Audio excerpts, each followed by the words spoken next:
यमराज की दावत। एक दिन की बात है। गेंदा सेठ गुस्से से बड़बड़ाते हुए जंगल की ओर चले जा रहे थे। सेठ, मेरी पत्नी अपने आप को पता नहीं क्या समझती है। जरा सा भोजन क्या कर लेता हूँ, आसमान सर पर उठा लेती है।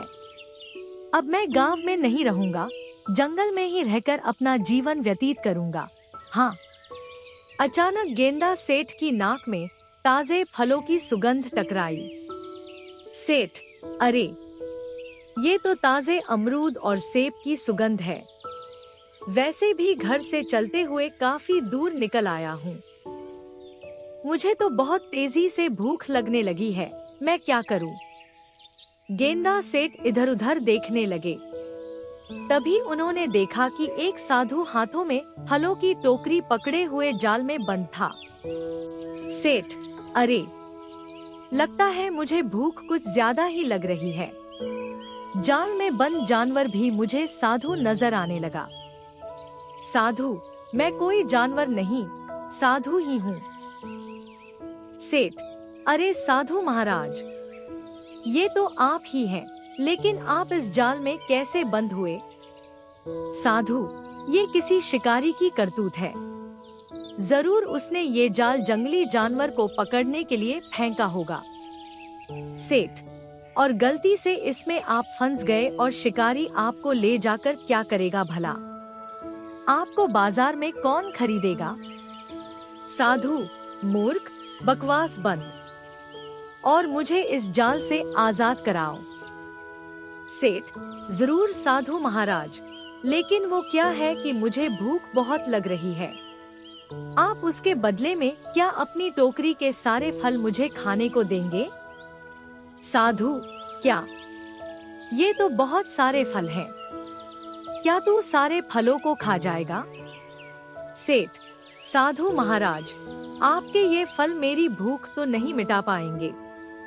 हाँ, लेकिन फिर भी मेरे पेट में जरा सा वजन पहुंच जाएगा और थोड़ी सी ताकत आ जाएगी।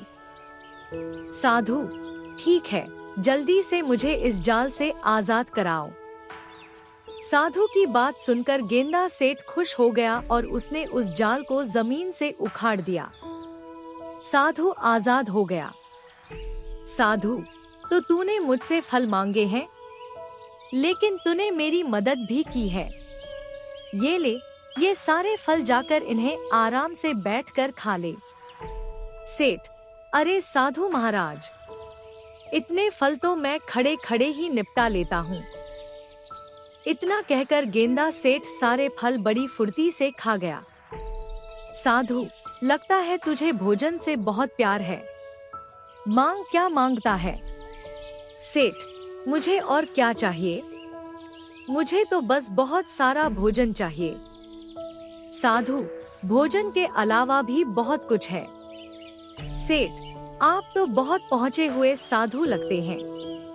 आप मुझे कोई ऐसा वरदान दीजिए जिससे भोजन मुझसे कभी भी अलग न हो। साधु गेंदा सेठ की बात सुनकर जोर जोर से हंसते हुए बोले, जा, मैं तुझे वरदान देता हूँ। अधिक भोजन मनुष्य की जान ले लेता है, लेकिन तेरे साथ इसका उल्टा होगा। जब तक तू भोजन खाता रहेगा, तब तक तू सुरक्षित रहेगा। भले ही चाहे यमराज तेरे सामने आ जाए, भोजन खाते में वो तुझे अपने साथ नहीं ले जा सकते। इतना कहकर साधु महाराज वहाँ से चले गए, मगर साधु महाराज का वरदान गेंदा सेठ के दिमाग के ऊपर से निकल गया। सेठ, ये कौन सा वरदान हुआ? मेरी तो कुछ भी समझ में नहीं आया। एक काम करता हूँ, घर पर जाता हूँ। मुझे घर से नाराज होकर आना ही नहीं चाहिए था। अपनी पत्नी को मना लूंगा। मुझे बहुत तेजी से भूख लगने लगी है। गेंदा सेठ सीधा अपने घर की ओर गया, मगर गेंदा सेठ नहीं जानता था कि यमराज और चित्रगुप्त में उसी को लेकर बहस चल रही थी। यमराज, लाओ चित्रगुप्त, पृथ्वी पर उन इंसानों की लिस्ट मुझे जल्दी से दो जिनकी आत्माओं को आज मुझे खींच कर लाना है। पृथ्वी वासियों को पता चलना चाहिए कि यम है हम। चित्रगुप्त, ये लीजिए यमराज। यमराज चित्रगुप्त की लिस्ट को देखते हुए आश्चर्य से बोले, यमराज, ये क्या चित्रगुप्त? तुमसे कितनी बार कहा है कि तुम्हारा ध्यान अब काम से भटक रहा है। इस लिस्ट में तो सिर्फ एक ही इंसान का नाम है, गेंदा सेठ। चित्रगुप्त, यमराज, ये एक इंसान बहुत से इंसानों के बराबर है। आप इसे नहीं जानते। यमराज, तो तुम ये कहना चाहते हो चित्रगुप्त कि हम कुछ नहीं जानते? शायद तुम भूल रहे हो कि यम है हम सब कुछ जानते हैं। चित्रगुप्त, क्या खाक जानते हैं आप? अरे, पिछली बार आप एक 60 वर्षीय मनुष्य की आत्मा को उसके शरीर से खींचकर यहाँ ले आए थे। बाद में पता चला कि उसकी आयु 100 वर्ष की थी। यमराज, उसमें गलती मेरी नहीं बल्कि तुम्हारी थी। चित्रगुप्त, तुम्हारा ध्यान अब काम की तरफ कम बल्कि नाचती अप्सराओं की तरफ ज्यादा होता है। कितनी बार मैंने तुमसे कहा है कि अपने तौर तरीके बदल लो। देखो इन इंसानों को, ये अब अपना सारा डेटा टैबलेट और कंप्यूटर में फीड रखते हैं। तुम अभी तक वही कलम और कागज का यूज करते हो। चित्रगुप्त, आपको क्या हो गया है यमराज? मत भूलो, ये पृथ्वी लोक नहीं है।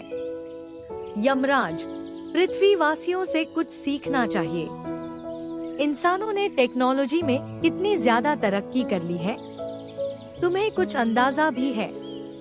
चित्रगुप्त, वो सब छोड़िए यमराज। जाइए, इस गेंदा सेठ की आत्मा को खींचकर यहाँ लाइए। इस गेंदा सेठ ने पृथ्वीवासियों का जीना हराम कर रखा है। उसे इसकी सजा मिलेगी। उसे नर्क में रखा जाएगा। यमराज, तुम यहीं रुको चित्रगुप्त, मैं अभी कुछ देर में उसकी आत्मा उसके शरीर से खींच कर लाता हूँ और अपने हाथों से उसकी आत्मा को नर्क में डालूंगा, क्योंकि गेंदा सेठ शायद नहीं जानता कि यम है हम। इतना कहकर यमराज वहाँ से गायब हो गए। इधर गेंदा सेठ आराम से गहरी नींद सो रहा था। तभी अचानक वहाँ पर यमराज प्रकट हो गए। यमराज, सो रहा है मूर्ख, आंखें खोल, तेरे सामने यमराज खड़े हैं। मगर गेंदा सेठ बहुत ही गहरी नींद में था। उसके खर्राटे और ज्यादा तेज हो गए। यमराज, आंखें खोल मूर्ख मनुष्य, तेरे सामने यमराज खड़े हैं। अरे, मेरी आवाज सुनकर तो बड़े बड़े सूरमाओं के रोंगटे खड़े हो जाते हैं, मगर तू टस से मस नहीं हो रहा। तू जानता नहीं है कि यम है हम। गेंदा सेठ सोते हुए बोला, पता नहीं, मुझे ऐसा क्यों लग रहा है जैसे कि कोई बोल रहा है कि बबल गम है हम। यमराज, बबल गम नहीं मूर्ख, यम है हम, यम है हम। अचानक गेंदा सेठ की आंख खुल गई और वो यमराज की तरफ गौर से देखने लगा। यमराज, देख क्या रहा है मूर्ख मनुष्य? अपनी आंखों से मुझे देखकर तेरी सिट्टी पिट्टी गुम हो गई ना? अब तो तुझे यकीन हो गया कि तेरे सामने वास्तव में यमराज खड़े हैं। तेरा समय आ गया है। अब जल्दी से मेरे साथ चलने के लिए तैयार हो। सेठ, मैंने सुना तो था कि अगर रात के समय मिर्ची की सब्जी ज्यादा खा लो तो सोते हुए सपने खराब आते हैं। आज विश्वास भी हो गया। मुझे वो मिर्ची वाली सब्जी खानी नहीं चाहिए थी। कल से मैं थोड़ी कम मिर्ची खाऊंगा, तब मुझे अच्छे अच्छे सपने आएंगे। यमराज, ये जो कुछ भी तू देख रहा है मूर्ख मनुष्य, वो सपना नहीं बल्कि सत्य है। तेरे सामने वास्तव में यमराज खड़े हैं।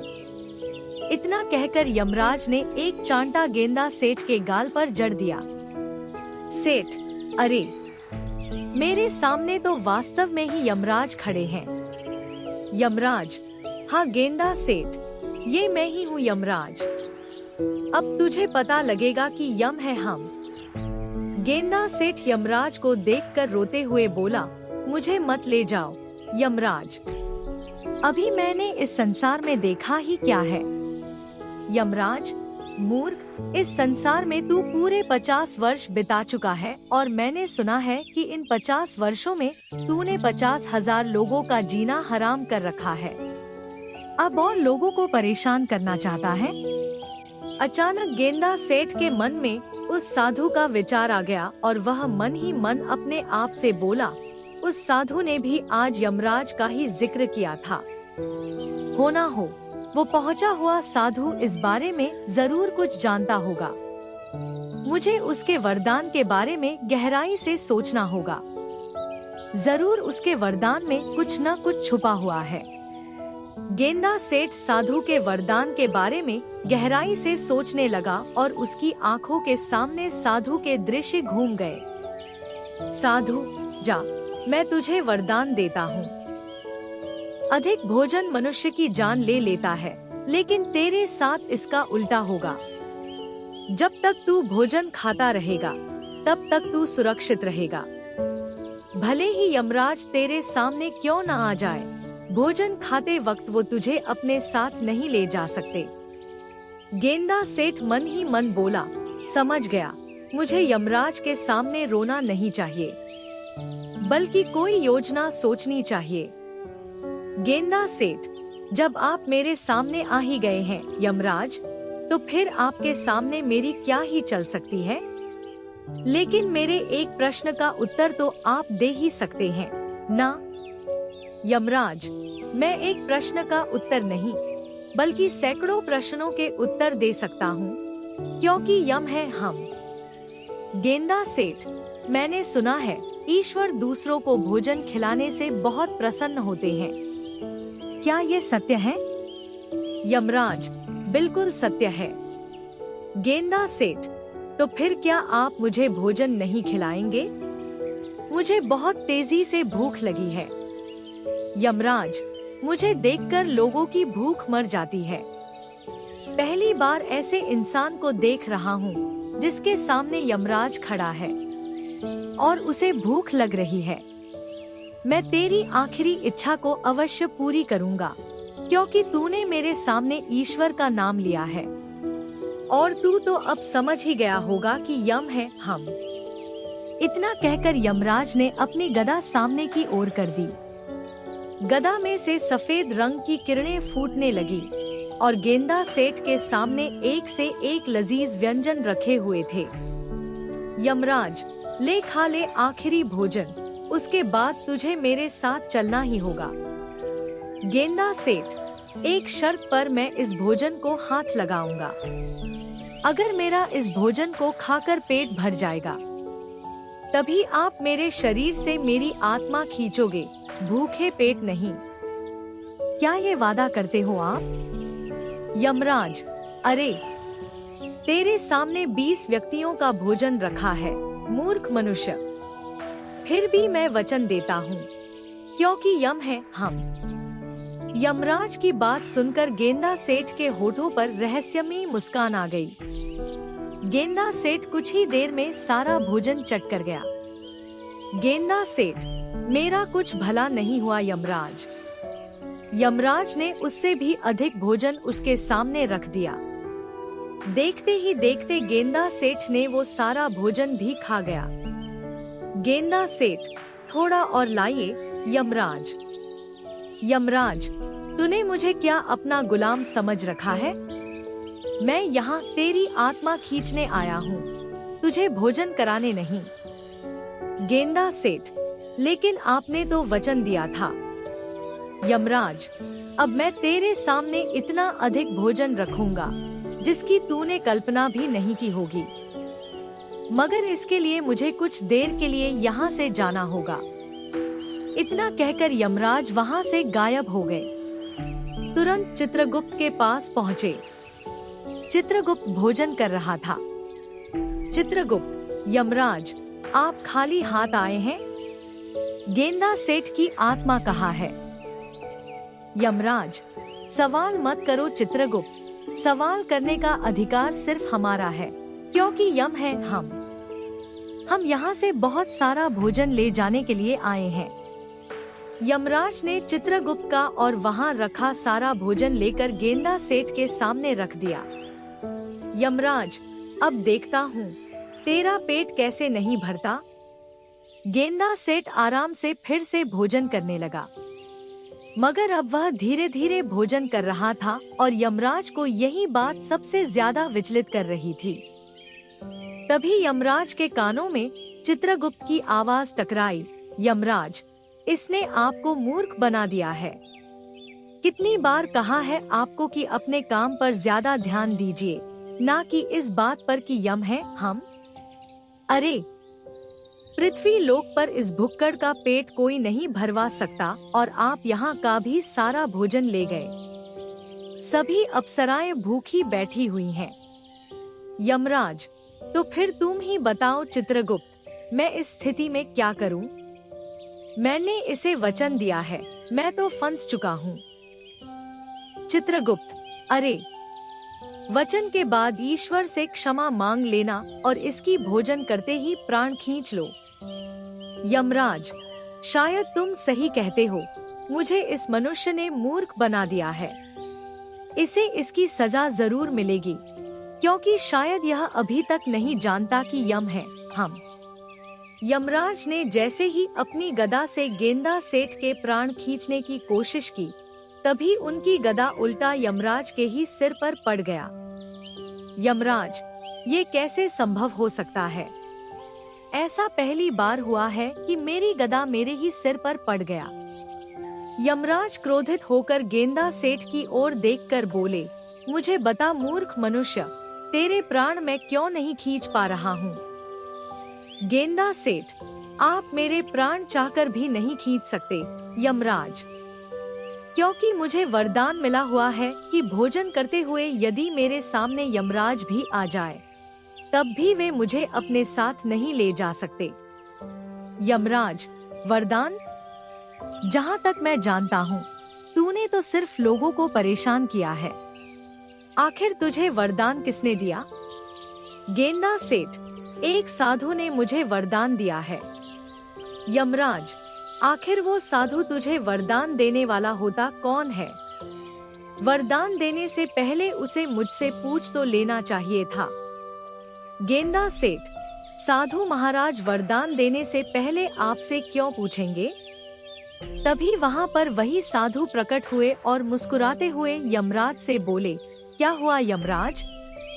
आप इतने क्रोधित क्यों नजर आ रहे हैं? यमराज ने क्रोधित होते हुए सारी घटना साधु को बता दी। साधु, आपको कुछ गलतफहमी हो गई है यमराज। गेंदा सेठ की आयु अभी 50 वर्ष है, जबकि ईश्वर ने इसकी आयु 100 वर्ष लिखी है। यमराज, ऐसे कैसे संभव हो सकता है? मेरे पास चित्रगुप्त का दिया हुआ लेटर है, ये देखिए। साधु, मुझे लगता है आप इस लेटर को स्वयं देखिए। यमराज ने जैसे ही उस लेटर को देखा, उसमें गेंदा की आयु 100 वर्ष लिखी हुई थी। यमराज, जब मैं पृथ्वी पर आया था, तब तो इसकी आयु 50 वर्ष लिखी हुई थी। साधु, हाँ, लेकिन जब मैंने इसे वरदान दिया, तब ईश्वर ने इसकी आयु के 50 वर्ष और बढ़ा दिए। शायद चित्रगुप्त लिखना भूल गए। यमराज, ठीक है गेंदा सेठ, अभी तो मैं जाता हूँ, लेकिन 50 वर्ष बाद मैं जरूर आऊंगा, और उसके बाद मैं तेरी बातों में नहीं आऊंगा। गेंदा सेठ, वो सब तो बहुत बाद की बात है यमराज, लेकिन आप जो भोजन लेकर आए हैं, वो बहुत ही स्वादिष्ट है। इतना स्वादिष्ट भोजन तो मैंने पृथ्वी लोक में भी नहीं खाया। क्या आप थोड़ा सा भोजन और ला सकते हैं?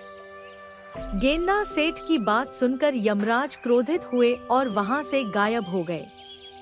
साथ ही साथ साधु भी। गेंदा सेठ, जो भी हो, इतना तो मुझे पता लग गया है कि दूसरों की सहायता जरूर करनी चाहिए। आज सुबह मैंने साधु महाराज की सहायता की और देखो कितना अधिक भोजन खाने को मिला। भोजन समाप्त करके गेंदा सेठ आराम से वहां पर खर्राटे लेकर सो गया।